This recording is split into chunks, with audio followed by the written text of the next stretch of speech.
Hi friends, DSC guidance by Nandikola ఛానల్కి స్వాగతం. ఈరోజు మనం సైకాలజీలో అత్యంత ముఖ్యమైన టాపిక్ గురించి తెలుసుకోబోతున్నాం. అదే సైకాలజీ గ్రంథాలు మరియు వాటి రచయితలు. సాధారణంగా మనం సిద్ధాంతాలు, మనోవిజ్ఞాన శాస్త్రవేత్తలు, ప్రయోగాలు మాత్రమే చదువుతుంటాం. కానీ గ్రంథాలు, రచయితలు అనేటువంటి అంశాన్ని వదిలేస్తూ ఉంటాం. ఇవే పరీక్షల్లో మార్కులు కోల్పోవడానికి కారణమవుతుంది. నేను చాలా సంవత్సరాలుగా టెట్, డిఎస్సి ప్రశ్నపత్రాలు, అదేవిధంగా సైకాలజీ పుస్తకాలు, రెఫరెన్స్ మెటీరియల్ పరిశీలించిన తర్వాత ఒక విషయం గమనించాను. ఈ గ్రంథాల నుంచి టెట్, డిఎస్సి పరీక్షల్లో కనీసం 2 నుంచి 3 ప్రశ్నలు వచ్చే అవకాశం చాలా ఎక్కువగా ఉంటుంది. అందుకే మీకోసం అత్యంత ముఖ్యమైన అన్ని గ్రంథాలను, వాటి రచయితలను ఒకే వీడియోలో గుర్తుండిపోయే విధంగా తీసుకొచ్చాను. టోటల్ సైకాలజీలోని అన్ని గ్రంథాలను ఈ వీడియోలోనే పొందుపరిచాను. ఈ టాపిక్ కోసం ఇంకో వీడియో చూడాల్సిన అవసరం లేదు, టెక్స్ట్ బుక్ కూడా అవసరం లేదు. ఈ వీడియోని చివరి వరకు చూస్తే వేరు పుస్తకాల్లో వెతకాల్సిన అవసరం ఉండదు. ఒకే చోట మొత్తం రివిజన్ పూర్తవుతుంది. అందుకే ఒక చిన్న అభ్యర్థన, ఈ వీడియో మీకు ఉపయోగపడుతుందని అనిపిస్తే డిఎస్సి గైడెన్స్ బై నందికోల ఛానల్ను సబ్స్క్రైబ్ చేసి ఈ వీడియోను మీతో పాటు ప్రిపేర్ అవుతున్న ఫ్రెండ్స్ కూడా షేర్ చేయండి. అయితే ఆలస్యం చేయకుండా పరీక్షల్లో మార్కులు తెచ్చిపెట్టి ఈ ముఖ్యమైన గ్రంథాలను ప్రారంభిద్దాం. మొదటి గ్రంథం వచ్చేసి an enquiry into human faculty and its development. దీన్ని రచించినటువంటి గ్రంథ రచయిత సర్ ఫ్రాన్సిస్ గాల్టన్. ఏ సంవత్సరంలో ప్రచురించాడు ఈ గ్రంథాన్ని అంటే 1883లో ప్రచురించడం జరిగింది. ఇది వైయక్తిక భేదాల్లో మొదటి శాస్త్రీయ రచన అని కూడా చెప్పవచ్చు ఈ గ్రంథాన్ని. అయితే ఈ సర్ ఫ్రాన్సిస్ గాల్టన్ అనేటువంటి మానవ శాస్త్ర పరిశోధనాశాలను అనగా యాంథ్రోపోమెట్రిక్ ల్యాబొరేటరీని కూడా స్థాపించడం జరిగింది. సో ఈ సర్ ఫ్రాన్సిస్ గాల్టన్ గురించి మనం 2 విషయాలు నేర్చుకున్నాం. ఒకటి, ఈయన మానవ శాస్త్ర పరిశోధనశాలను స్థాపించాడు. దాంతోపాటుగా enquiry into human faculty and its development అనేటువంటి గ్రంథాన్ని కూడా రచించడం జరిగింది. కాబట్టి చాలా ఇంపార్టెంట్ ఫ్రెండ్స్ ఇది. నెక్స్ట్ చూసుకున్నట్లయితే మెంటల్ టెస్ట్స్ అండ్ మెజర్మెంట్స్ రచించింది ఎవరంటే జే మెకిన్ క్యాటిల్. ఈయన ఈ గాల్టన్ వల్ల ప్రభావితమైనటువంటి అమెరికా దేశ శాస్త్రజ్ఞుడు అనమాట. ఈయన సాంఖ్యక శాస్త్ర పద్ధతులను ఉపయోగించి ప్రతిచర్యాకాలం, స్మృతి, సంవేదనాలపై అనేక పరీక్షలను రూపొందించడం జరిగింది. కాబట్టి మెంటల్ టెస్ట్ అండ్ మెజర్మెంట్స్ గ్రంథాన్ని రచించినటువంటి రచయిత జేఎం క్యాటిల్. మూడవ గ్రంథం డెమోక్రసీ అండ్ ఎడ్యుకేషన్. దీన్ని రాసినటువంటి సైకాలజిస్ట్ వచ్చేసి జాన్ డ్యూయి.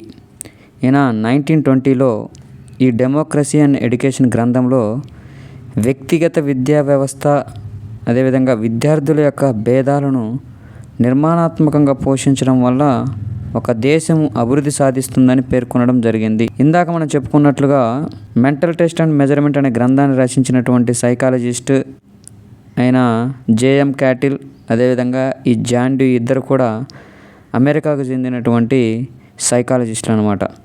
ఇంకా 4వ గ్రంథం చూసుకున్నట్లయితే frames of mind, the theory of multiple intelligence. దీన్ని రచించినటువంటి శాస్త్రవేత్త హోవార్డ్ గార్డ్నర్. ఈ హోవార్డ్ గార్డ్నర్ బహుళ ప్రజ్ఞ సిద్ధాంతంలో ఉన్నటువంటి విషయాలను ఈ ఫ్రేమ్స్ ఆఫ్ మైండ్ అనే గ్రంథంలో పొందుపరిచాడు. ఈ హోవార్డ్ గార్డ్ ప్రతిపాదించిన సిద్ధాంతం ఏంటంటే బహుళ ప్రజ్ఞ సిద్ధాంతం. అయితే ఈ బహుళ ప్రజ్ఞ సిద్ధాంతంలో ఎన్ని రకాల ప్రజ్ఞల గురించి అతను తెలిపాడంటే 8 రకాల ప్రజ్ఞల గురించి తెలియజేయడం జరిగింది. ఫ్రెండ్స్, గ్రంథం పేరు చెప్పేసి శాస్త్రవేత్త పేరు చెప్తే అయిపోద్ది. కానీ అతని గురించి మనకు పూర్తిగా ఒక ఐడియా రావాలంటే మనకి కొంచెం ఎక్స్ప్లెనేషన్ ఇవ్వడం జరుగుతుంది ఫ్రెండ్స్, గమనించగలరు. నెక్స్ట్ గ్రంథం పేరు ఆర్ట్ ఆఫ్ థాట్. ఈ గ్రంథాన్ని రచించినటువంటి సైకాలజిస్ట్ ఎవరంటే గ్రహం వెల్లస్. ఎవరు ఈ గ్రహం వెల్లస్? సృజనాత్మక ప్రక్రియలో ఉన్నటువంటి దశలను 4 రకాలుగా వివరించినటువంటి శాస్త్రవేత్త ఈ గ్రహం వెల్లస్. ఈయన వివరించినటువంటి 4 దశలు ఏంటంటే సన్నాహ దశ, గుప్త స్థితి దశ, అంతర్దృష్టి దశ, నిరూపణ దశ. ఈ గుప్త స్థితి దశ గల మరొక పేరు భావనోత్పత్తి దశ.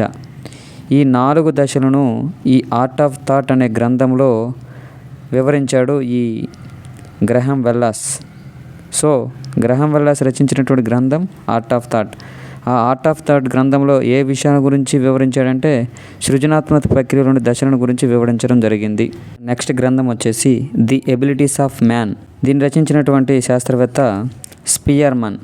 స్పియర్మన్ అనగానే మనకు గుర్తు రావాల్సిన సిద్ధాంతం ఏంటంటే ద్వికారక సిద్ధాంతం.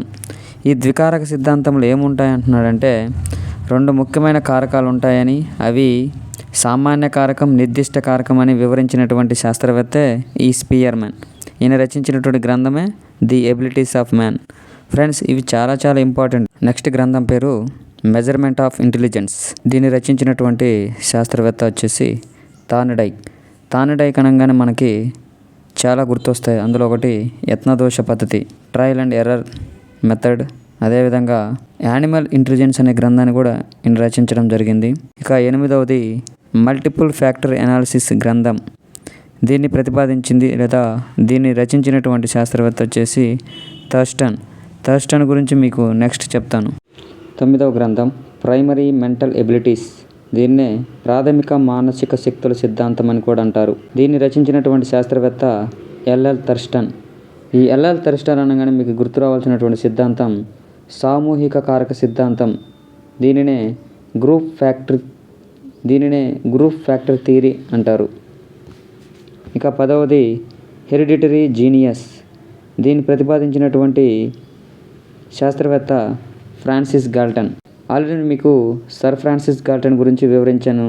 అది ఒకటి మానవ శాస్త్ర పరిశోధనశాల, దీనిని యాంథ్రోపోమెట్రిక్ అనేటువంటి ల్యాబొరేటరీని స్థాపించాడని చెప్పాను.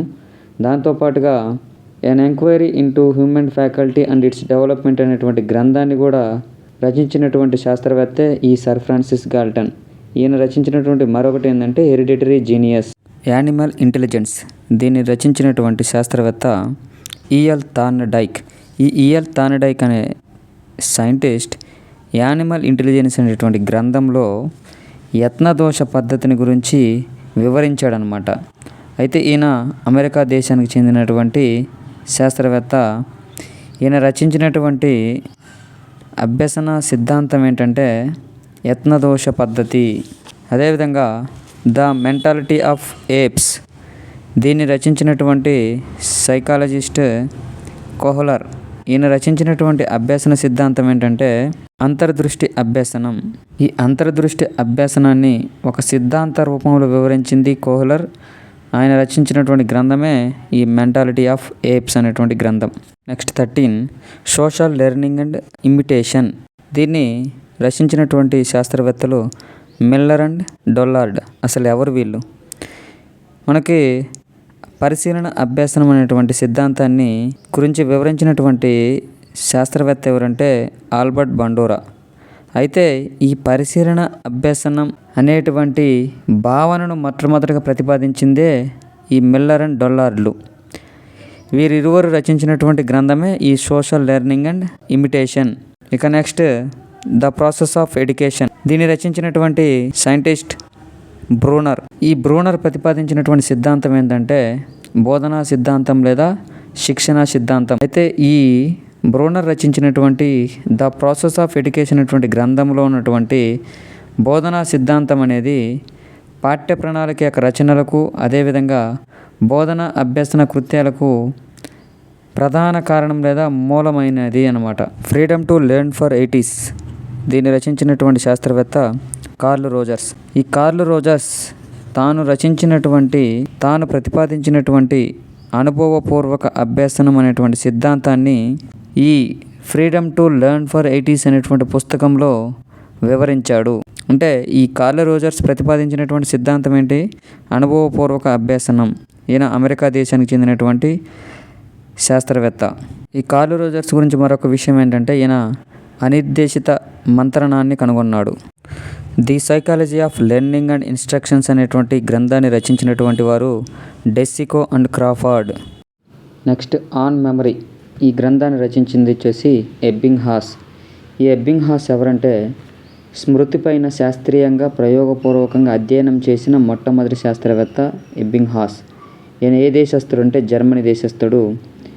ఈయన రచించినటువంటి ఈ ఆన్ మెమరీ అనే గ్రంథం ప్రయోగాత్మక మనోవిజ్ఞాన శాస్త్రం లేదా ఎక్స్పెరిమెంటల్ సైకాలజీలో ఒక మైలురాయి. ఈ గ్రంథాన్ని ఎప్పుడు రచించాడంటే 1885లో. అయితే ఎబ్బింగ్హాస్ తన ప్రయోగాల కోసం అర్ధరహిత పదాలు లేదా మీనింగ్లెస్ వర్డ్స్ని రూపొందించడం జరిగింది. Next, principles of gestalt psychology. ఇక్కడ టెక్స్ట్ బుక్లో మనకి ఆన్సర్ కార్ల్ యంగ్ అని ఇచ్చాడు, కానీ అది కరెక్ట్ ఆన్సర్ కాదు ఫ్రెండ్స్. దీనికి కరెక్ట్ ఆన్సర్ వచ్చేసి కాక్స్ వర్ధమయర్. ప్రిన్సిపల్స్ ఆఫ్ గెస్టాల్ట్ సైకాలజీని ప్రతిపాదించింది ఎవరంటే, లేదా గ్రంథాన్ని రచించింది ఎవరంటే కాక్స్ Wertheimer. The conditions of learning అనే గ్రంథాన్ని రచించినటువంటి వారు రాబర్ట్ గాగ్నే. ఈ Robert Gagne the conditions of learning అనే గ్రంథంలో నియమాల అభ్యాసనం అనేటువంటి అభ్యాసనానికి సంబంధించి 5 సోపానాలను ప్రతిపాదించడం జరిగింది. Next, animal that found it self. దీన్ని ప్రతిపాదించింది ఎవరంటే Clifford bears. Animal that found it self అనేటువంటి గ్రంథాన్ని రచించినటువంటి శాస్త్రవేత్త క్లిఫర్డ్ బీర్స్. చివరిదిగా ఎమిలీ. ఈ ఎమిలీ అనే గ్రంథ రచయిత రూసో. ఇక రిమెంబరింగ్ అనే గ్రంథాన్ని బార్ట్లెట్ రచించాడు. ఫ్రెండ్స్, ఇప్పటివరకు మనకి సైకాలజీలో ఉన్నటువంటి పూర్తి గ్రంథాల గురించి వివరించడం జరిగింది. ఈ వీడియో మీకు నచ్చినట్లయితే ఖచ్చితంగా మీ ఫ్రెండ్స్కి షేర్ చేయండి ఫ్రెండ్స్. అదేవిధంగా సబ్స్క్రైబ్ చేయడం మర్చిపోవద్దు. నా సబ్స్క్రైబర్స్లో చాలామంది డిసప్పాయింట్మెంట్ చేశాను, ఎందుకంటే అనుకున్న సమయానికి నేను కాంటెంట్ని వాళ్ళకి అందించలేకపోతున్నాను. కొన్ని అనివార్య కారణాల వల్ల, ఉన్నటువంటి పరిస్థితుల వల్ల మీకు సరిగా కంటెంట్ అందించలేకపోతున్నందుకు నేను చాలా బాధపడుతున్నాను ఫ్రెండ్స్. ఈ గ్యాప్ ఏదైతే ఉందో దాన్ని నేను త్వరలోనే ఫిల్ చేయడానికి ప్రయత్నిస్తాను. కాబట్టి ఎవరు కూడా డిసప్పాయింట్ అవ్వద్దు. మన వీడియోలను ఇలానే ఎంకరేజ్ చేసినట్లయితే ఇన్ ఫ్యూచర్ ఇంకా ఎన్నో వీడియోలు చేయడానికి నాకు ఎంతగానో సహాయం అందించిన వారు అవుతారు. All the best friends.